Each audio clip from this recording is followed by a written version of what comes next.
김경래 최강 시사. 네, 김경래 최강 시사 듣고 계십니다. 어제 판결이 하나 나왔는데 장제원 미래통합당 의원 아들이 있죠, 장용준 씨, 그 음주운전 사고, 이거 굉장히 사회적으로 논란이 많이 됐던 부분입니다. 이제 1심 판결이 나왔습니다. 근데 집행유예가 나왔어요.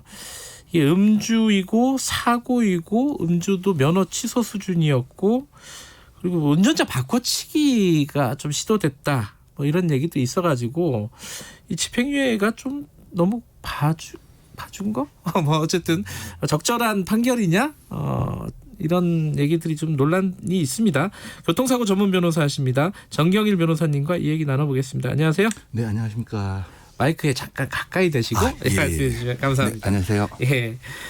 징역 1년 6개월에 집행유예 2년이죠? 예. 장용준 씨. 네. 이게 그러면 혐의가 어떤 혐의들을 받았어요? 지금 혐의는 먼저 중한순으로 따진다면 한 크게 5개가 되는데요. 예. 이제 운전자 바꿔치기가 도주치상, 일명 뺑소니 해당될 수 있습니다. 그럼 예. 법정형이 1년에서 30년까지 징역형 또는 500만 원, 3천만 원 이하의 벌금형이 되고요. 예. 그 다음으로 중한죄로 볼 수 있는 것이 윤창호법, 그러니까 정상적인 상태에서 운전이 곤란한데 사람을 다치게 한 경우, 그러니까 1년에서 15년 이하의 징역형 또는 1천만 원, 3천만 원 이하의 벌금형에 처해집니다. 그리고 이제 보험 접수를 운전자 바꿔치기 하고 난 뒤에 했습니다. 보험 사기 방지 특별법에 따른 보험 사기가 됩니다. 10년 이하의 징역 또는 5천만 원의 벌금형에 해당되고요. 또 운전자 바꿔치기는 범인 도피 교사에 해당되기 때문에 3년 이하의 징역 또는 500만 원 이하의 벌금에 해당되고, 또 음주운전 그 자체가 혈중 알코올 농도가 0.12%입니다. 1년에서 2년의 징역 또는 500만 원에서 1,000만 원 이하의 벌금형, 이 5개가 크게 문제됩니다. 그런데 이번에 판결에서 실제로 적용되지 않았던 건 어떤 거예요? 말씀하신 것처럼. 네, 지금 처음에 가장 중요한 거 빼고 나머지는 다 적용됐습니다. 어떻게 보면 가장 중요한 게 빠졌습니다. 가장 중요한 거라고 말하면 아까 도주치상. 네, 뺑소니. 근데 이게 운전자를 바꿔치기 한 건데 그걸 뺑소니라고 볼 수 있는 거예요? 이제 운전자를 바꿔치기 하게 되면 피해자에게 인적사항을 제공할 수 없습니다. 그리고 또 구호조치가 어떻게 보면 가해자가 구호조치를 해야 되는 것인데 이런 부분에 대해서 안 이루어지기 때문에 사실상 도망간 것이나 마찬가지이기 때문에 원칙적으로 뺑소니에 해당합니다. 다만 운전자만 바꿔치기하고 나머지를 다 했다. 이러면 뭐 그걸 가지고 도주 뺑소니로 안 보기도 합니다. 예외적으로. 요 사건은 장용준 씨 같은 경우에는 그런 보호조치라든가 이런 게 다 이루어졌나요? 이 사안을 봤을 때는 사실 문제되는 부분이 많습니다. 운전자 바꿔치기에서 원칙적으로 뺑소니에 해당되고요. 안 되려면 나머지 조치를 다 해야 되는데 신고도 오히려 피해자가 뺑소니 당했다라고 신고하고요. 아, 피해자가 뺑소니 당했다가 신고했다. 이제 어떻게 보면 가해자가 신고한 것이 아니라 피해자가 직접 신고했고, 여기에 대해서 또 운전자 바꿔치기를 했는데 바꿔치기한 운전자가 곧바로 뭐 동승자도 아니고 20-30분 있다가 나타났습니다. 그리고 또 그 범인이, 그러니까 이제 가해자가 사고 현장을 지키고 있었느냐, 그것도 아니거든요. 소방관이나 경찰관이 와서 그 100m 정도 떨어져 있는 차량에 대기해 있던 사람을 직접 만나가지고 이야기를 했다라고 합니다. 이런 부분 봤을 때 뭐 뺑소니에 해당되느냐 아니면 예외적으로 뺑소니에 해당 안 되느냐 충분히 할 수 있는데, 경찰 단계에서 여기에서 뺑소니에 대해서 무혐의로 송치를 했습니다. 경찰 단계에서요? 그런데 그때 당시에는 이와 같이 운전자 바꿔치기가 논점이 아니라 차량이 100m 정도 떨어져 있었기 때문에 범행 현장을 이탈했다, 도주했다라고 봐서 이 부분이 그 당시에 속도가 가해자 차량 속도가 빨랐습니다. 빨랐기 때문에 100m 정도는 정지거리를 고려한다면 갈 수 있다. 그렇기 때문에 도주한 것으로는 볼 수 없다. 좀 거리가 떨어진 거는. 그렇게 해서 뺑소니에 대해서 무혐의로 송치했는데 운전자 바꿔치기 부분에 대해서는 별도 언급이 없는 부분에 대해서는 좀 납득이 안 됩니다. 그 운전자 바꿔치기는 그러면 경찰 수사 단계에서는 밝혀지지 않았던 부분인가요? 아닙니다. 밝혀졌는데도? 밝혀졌어. 어떻게 보면 판결문에는 범인 도피 교사죄에 대해서 처벌을 받았습니다. 범인 도피 교사죄가 됐다는 말은 운전자 바꿔치기가 기소가 됐다는 말이잖아요. 아니 근데 잘 이해가 안 되네요. 그러면 이런 운전자 바꿔치기를 해가지고 뺑소니로 기소가 되거나 처벌이 됐던 사례들을 변호사님은 보셨어요? 네. 아, 그래요? 보통은 위험운전치상 그리고 뺑소니 도주치상이 두 개의 죄가 경합이 됩니다. 그러면 가장 중한 죄의 2분의 1이 가중됩니다.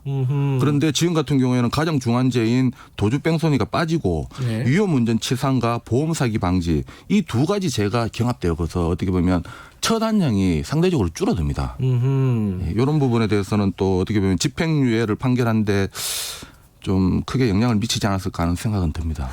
그러면요, 이거는 뭐 그냥 느낌이 아니라 이건 교통사고를 많이 다루시는 전문 변호사시니까 네. 여쭤보는 건데 경찰이 뭐 의도적이든 의도적이지 않았든 간에 네. 송치하는 과정에서 소극적이었다라는 거는 사실로 볼 수 있는 건가요? 그렇게 봐야 될 것 같습니다. 그런데 또 이제 이해할 만한 것이 네. 사고 나자마자 조기 합의가 이루어졌습니다. 합의. 예, 거액 3,500만 원 합의가 이루어지니까 예. 결국 경찰 입장에서는 어떤 피해자가 적극적으로 뭐 어떤 것에 대해서 이야기를 해줘야 되는데 예. 뭐 어떤 피해 정도도 소극적으로 이야기할 것이고 사실관계도 뭐 어디 피해자가 호소하는 차원이 아니라 어떻게 보면 가해자를 도와주는 차원으로 이야기가 되다 보니까 예. 그 사실관계가 좀 정리가 힘들어져서 그런 것 있어 보이기도 합니다. 그래요. 근데 뭐 수사라는 게 그런 것들을 다 극복하고 하는 게 수사잖아요. 결국은. 맞습니다. 예. 예. 실제의 진실을 발견해야 되는 거죠. 예.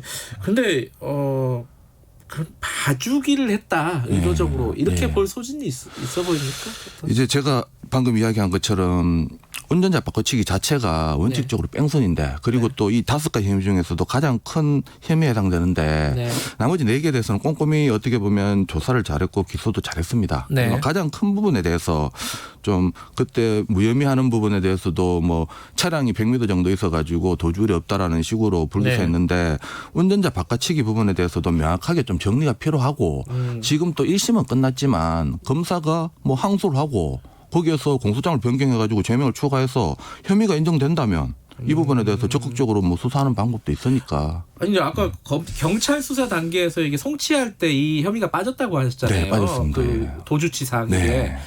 근데 검찰 수사 단계에서 이거를 보강할 수 있었던 거 아니에요? 맞습니다. 수사를 뭐 제지시 그러니까 다시 지휘를 내린다든가 그럴 수도 그런 식으로 있죠. 할 수도 있는데 그런 거 없이 그냥 원대로 또 검사도 그대로 공소장을 이렇게 공소 제기하다 보니까 가장 큰 부분이 빠진 것으로 생각됩니다. 물론 이 부분은 제가 사실관계에 대해서 정확하게 잘 모르고 예. 여기에 대해서 다툼의 여지가 있는 것이지 뭐 제가 무조건 되는 것이 빠졌다라고 이야기 드리는 건 아니니까 그건 좀 참조 그렇죠. 부탁드립니다. 그냥 객관적인 어떤 지금까지 밖으로 공개된 사실관계로 봤을 때 네.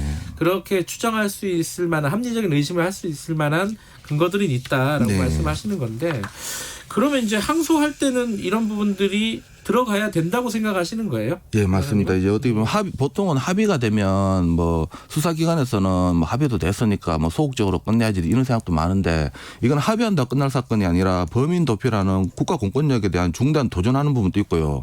도주뺑소니 이런 부분은 개개인의 문제가 아니라 어떻게 보면 이 법이 가중처벌하게 만든 것은 국민의 안전을 보호하기 위해 만든 것입니다. 그렇다면 합의는 합의대로 뭐 양형에서 고려할 부분이고 죄가 된다면 실체의 진실을 밝혀가지고 네. 여기에 대해서는 좀 처리가 이루어졌으면 하는 생각입니다. 뭐 합의됐다고 빠졌는지 정확하지는 않지만 만약에 합의됐다고 그 혐의를 뺐다 그러면 말이 안 된다 이런 네. 말씀이시고 지금 보니까 장윤준 씨 같은 경우에는 변호사가 10명이라고 했어요.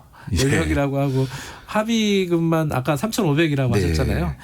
이렇게 되면은 참 돈 많은 사람은 참 빠져나가기가 좋겠구나 이런 허탈감이 들 것 같아요. 국민들 입장에서는. 그렇죠. 어떻게 보면 합의금 3,500만 원이라는 것이 교통사고 제가 많이 할 때 사망 합의금이 기본적으로 3천만 원입니다. 그러니까 어떻게 보면 교통사고 사망 합의금에 준해서 네. 합의가 이루어진 것인데 예. 그리고 또 뭐 재판 알겠습니다. 단계에서는 또 피해자가 오히려 탄원서까지 써줬다라고 예. 이야기합니다.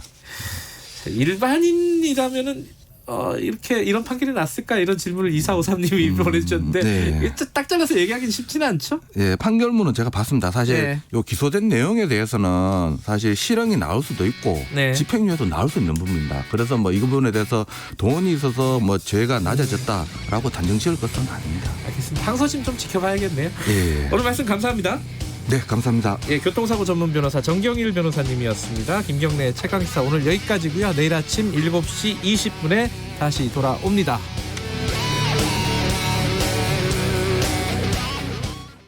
수도권 중심으로 지역사회 감염이 계속되고 있습니다. 대규모 유행으로